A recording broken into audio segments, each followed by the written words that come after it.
Hi guys, welcome to Office Blokes React. I'm Office Bloke Dave. I'm Office Bloke Mike. Office Bloke Daz. Collectively, we're the Office Blokes. We are. True factual statement. I think You're not lying. I'm not lying. I'm not. It's very true. It's true. It's not too late to win this very hat. All you have to do is make sure you subscribe to the channel. Nice. And there's no back to it. It's just the front of a hat. You have to just balance it on the front. All you have to do is make sure you subscribe to the channel and head over to the Blokes Play Football video and just comment done. That is it. That's easy. Yeah, even better if you watch the whole video because you get to see us doing some athletic stuff, some American football. It was good fun actually, wasn't it? Yeah, I enjoyed it. Yeah, it's always good to go out and kick off throw a ball. And Kicking a ball, a bit of punting, a bit of throwing yeah. through hoops and stuff like that. Yeah, it's great fun. Yeah, so there you go. Right then, why Europe doesn't build skyscrapers? Got a couple now. It's interesting. A couple are coming up. Yeah. It's a good question, that, actually. Yeah. Because we do some to a certain extent, but certainly nothing like anything in the US, especially like New York, nowhere near, really. So Well, you can understand with Manhattan because there is just no space, is there? So you've got to go up. Yeah. But then Yeah. there's skyscrapers all over the States, isn't there? And actually, we're short of space in this country.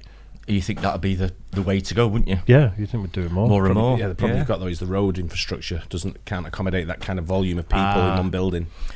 Yeah, good point. Yeah, so you have a lot of people with sort of congestion into a smaller area again, wouldn't you? You see Manchester now with all the building work that's going on. The roads are just congested already. But when you see what sort of volume of people are going to be coming living in these accommodation, Yeah, you're right. it's going to be bedlam in Manchester. I think they're going to turn it. They're going to have to pedestrianise most of it. They have to do something, aren't they? And improve the traffic flow and or do something, aren't they? Without a doubt. Yeah. But I mean, the problem is in city centres you can't build new roads because everywhere's got buildings. So you just got to do something else. Think outside the box a bit. I think. They're changing to a one-way system now in Manchester. I don't know if you know. 2 weeks ago, it's all sort of went a lot of one-way systems in there. Yeah, Really? no, well, Yeah. Deansgate, it's up that way. Mm-hmm. We get to a certain point and you've got to turn off, haven't you? So I've not driven through the middle of Manchester for ages because I just go and park at Ashes, which is just on the outskirts, and then we get an Uber in or a bus or whatever. Although then again, you'd expect a lot of people that live in the city centre not to have a car as well, maybe, because that's one of the points of city centre, living in there and working there as well. Yeah. But it certainly will increase the volume to a certain extent still. So. Yeah, well, let's find out why Europe doesn't build skyscrapers.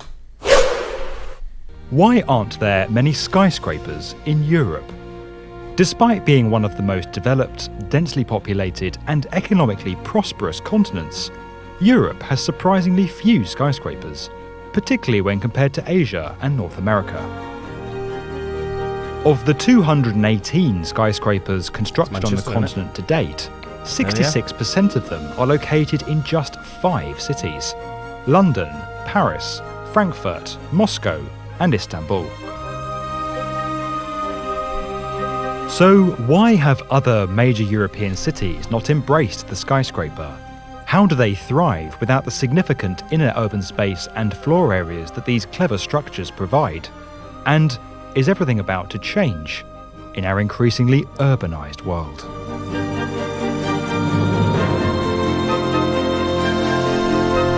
I think it's inevitable, isn't it? It's got to. I think one of the reasons is you look at some of the cities, like your Barcelona maybe, something like that, and a skyscraper just wouldn't look right. Look out of place. Aesthetically, it just completely out of place because you can't build a skyscraper in an old-fashioned way, can you? To blend in with the surroundings, I wouldn't have thought.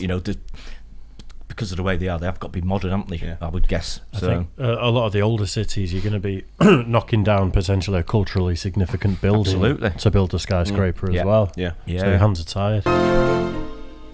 When skyscrapers first rose to prominence in the 19th century, first in Chicago and later in New York, many European cities were already firmly established, with grand historic buildings and public spaces that left little room for large new structures. Blackpool. Most of Europe's cities around that time were also more evenly zoned, and were not facing the high demand for floor space in key districts that typically drives high-rise development. Additionally, as the power and influence of North America began to grow, a cultural rivalry emerged between Americans who saw Europe's class system as outdated, and Europeans who saw some American ideals as eroding traditions and the European way of life. As a result, each continent became wary of adopting the other's concepts. While North America aims to become the model for a new age, Europe sought to preserve its heritage. While this explains why skyscraper construction didn't initially catch on in Europe, it doesn't explain what has held the continent back since. That would have been the time, wouldn't it? Yeah. In the wake of the Second World War, many thought European cities would modernise and replicate the skyscrapers that were rising across North America.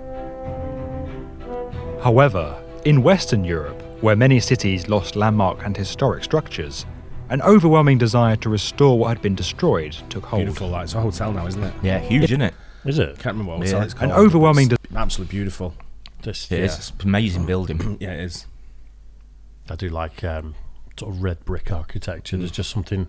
A lot of primary schools and stuff are built like that, aren't they? Mine wasn't. It's just When you go outside this building, like I say, I can't remember the name of the hotel, what it is now, but if you go outside the building and you're mesmerising, you stare at it, you find yourself staring at it for ages. Yeah.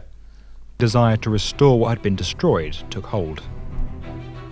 In addition, the lower population of Europe at that time meant that the demand for floor area that principally drives skyscraper construction wasn't there. As a result, modest structures replaced buildings that could not be saved or restored. Meanwhile, in Eastern Europe, the expanding Soviet Union's rebuild effort consisted largely of mid-rise repetitive structures that sought to rehouse much of the population. It was during this time that Europe saw its first skyscrapers begin to rise, not in response to growth and prosperity, but in an effort by the Soviets to indicate their power and influence.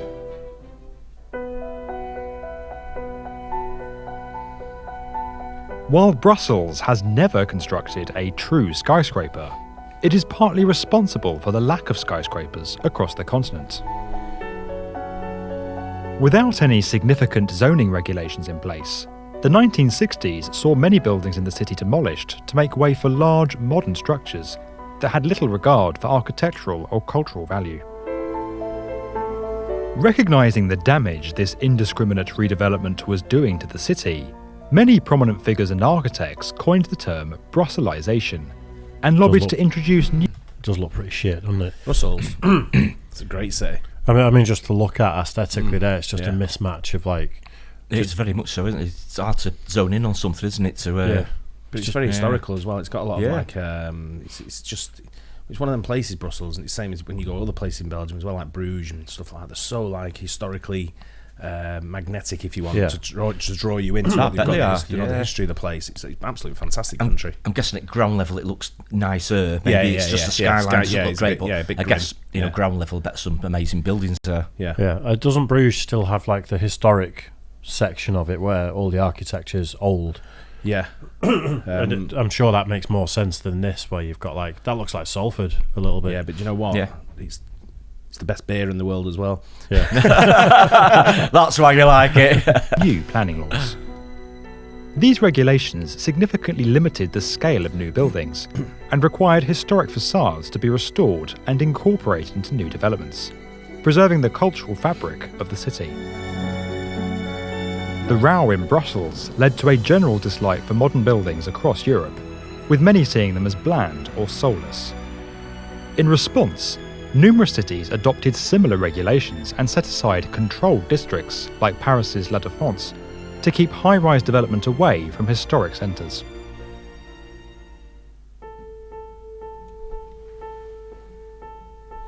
By the start of the 21st century, attitudes around tall buildings were softening across the continent, as architectural trends moved away from box-like structures towards more unique designs, and as the world became increasingly globalised.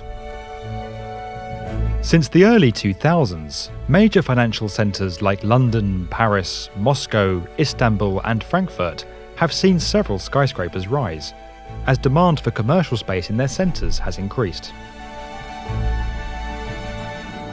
By contrast, smaller European cities that have been experiencing more modest growth have turned their focus to the environment and improving living standards for citizens. In recent years, urban areas in Scandinavia and Central Europe have consistently ranked among the highest in the world for sustainability, happiness and well-being, while maintaining importance within their national economies. However, skyscraper construction in the cities of today is no longer driven purely by economic growth, or the need for commercial office space. With 60% of the global human population set to be living in urban areas by 2030, residential skyscrapers are now rising in prominence, particularly across Asia and North America. As many traditional rural-based industries become automated, millions are migrating into cities and major urban areas, driving significant demand for residential space that is often met with high-rise structures. I'm alright with cheaper property prices in the country because everyone's fleeing to the city. I'm trying to get into the city. Oh, really? Yeah. Right. So we're kind of, at the moment, we're agreed on just on the outskirts type thing. Certain areas. Yeah. So it's Great place to be at the moment. I want to be bang straight in the middle. Yeah, it'd be amazing there. Absolutely amazing. But they're putting so many up now, aren't they? Yeah. You probably, hopefully, have a lot to choose from as well. Yeah. Yeah, you just got to think about the parking situation. Nah, I'll sort that out. Don't the worry. the route to drive. Nah, it's like that. I'll just park it on the outskirts and get the tram to the car. Yeah, fair enough. Something like that. Yeah, sort something. I lived in the centre of Manchester for a year and a half, and when I moved back to Altrincham and saw some trees again, I was really happy. It's not for me. Like I spend a bit of time in Manchester at the moment, every other weekend, and it's too insane. It's too intense. Too many people for me. Well, I went into town last night and I forgot United were playing at home, and I got the tram. Yeah. But it was lucky for me. I was going the opposite way. Yeah. On the tram going, right, there's a switch. There's one at Trafford Bar where you switch, but it's the first time I got the tram for like probably a few years. Yeah. Oh, really? And, yeah, it's a piece of dead easy. It is. Yeah. It's a pretty good system, actually. It's not unlike the trains. In general, they're pretty sort of like, regular. Yeah. Pretty good. Yeah, So it took me 25 minutes on the tram to get into town, and I thought in a taxi would have took me probably 35 minutes. Yeah. Because of the match traffic. Oh, yeah. Yeah. Yes, during match day, it'd take you longer. Yeah. But Yeah, fair enough. Europe is not immune to this phenomenon, particularly in such a heavily globalised world, and with the continent's desire to keep up with the progress and economic growth of China and the US. As such, Europe could witness a skyscraper boom in the decades ahead.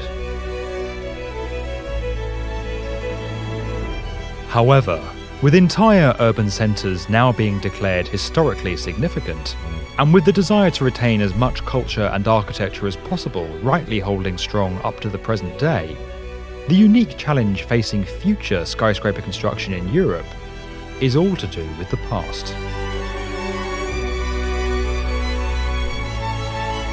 If you enjoyed this video and would like to get more from the definitive... It was interesting. Yeah. I enjoyed that, yeah. It was. yeah, it's nice seeing different cities, isn't it, around Yeah. the world, see how they're developing and what Yeah. they're doing about it. It showed Rotterdam on there. Rotterdam used to be kind of like a bland city as well. Really? And then last Very time industrial. And, last time I went back and it had all them skyscrapers and all that, and it was like, wow, look, this has changed big time. So it's changed quite a lot since you were there. A lot. Right. When you get out the train station now, it looks dead modern. Really? Whereas when you lived there, it looks a bit old-fashioned, a bit Yeah. dated. Because it's one of the biggest hubs in the world, isn't it, for shipping, freight and yeah. shipping and stuff. Yeah. Huge place. It's a bit like, you compare it to Liverpool. It's very similar to Liverpool. on a What, city base. city-wise? Yeah. Oh, right, okay. And you look at Liverpool, what they've done with their regeneration and the way they're building and sort of like growing and developing their city. Done a lot along the front of the Mersey and stuff like that. And Liverpool one all around there, Albert Docks. It's a great city to go to. But it seems to be happening in quite a few cities now. They are redeveloping. It seems to have come to a certain stage where they've decided to do it all at the same time. Yeah. Which is a bit it's a bit weird, really. But obviously in Manchester we're doing a lot, aren't we? Yeah. A lot of redevelopment. Maybe enough time's passed since the financial crash that things like that are now viable again. Yeah. Maybe That might be what it is. Well, If cities all around the world are starting to do it. Well, when you look at now, everything's global now. You've got a global reach for everything Yeah, you of do. course. Anything you need to do now, the whole world's watching. I suppose This is proof what we do here. Yeah, true. You know? And populations are still rising, aren't they? So I suppose more population, you do need more places to live, and because particularly in Britain, anyway, the lack of area that you're allowed to build on. Yeah. I suppose the only way is up, isn't it? Yeah. As Yaz would say. Yeah, you're The right. plastic population. Absolutely. I will stay on the periphery and I'll head into the middle of town. Yeah, Big it is cities nice when to go I into feel town. I like must it. admit, I do like going there. I enjoy it. Great. Proper buzz I when enjoy go it. there. Great place. Last night, I come out there about 12, 1 o'clock in the morning. Place was packed. Yeah, It's amazing, isn't Yeah. it? Yeah. Last time I've been up there for a gig and like 12, half 12, coming back on the tram. It's absolutely so many people there. Yeah. You know, you think years ago it'd be like 2 or 3 dodgy-looking people on the tram, but now it's just absolutely chocker. Yeah, You no know, place so- was buzzing. I spent a hell of a very lot, much hell of a lot of my life in the middle of town. You know, in clubs and bars, Yeah. and then living there and stuff. So I Yeah. do love it. Yeah. It's just I need that little bit of peace and quiet away from it every now It's and nice to have again. that as well, isn't it? Yeah, Yeah, because a bit of a mix. Last time, like a couple of weeks ago, when me and Ash were in town, we went into there's an Aldi in the Arndale Centre, that's just off Market Street. Yeah, I almost had a panic attack. It was that insane in there. Everyone's just walking at you and like reaching past you and like interfering with your personal space. And I'm like, I can't deal with it. Space, right? Yeah. I was wondering what you're going to say then. What Deliveroo's for, mate? Right. Yeah, I can't remember what we popped in. There was something specific we were looking. I think it was marshmallows when we were doing that chubby bunny thing. Where you stuff them all in your mouth. But yeah, I was stressed by the time I left. I was like, I need to be out of this shop now. It's doing me in. Yeah, I love it, me.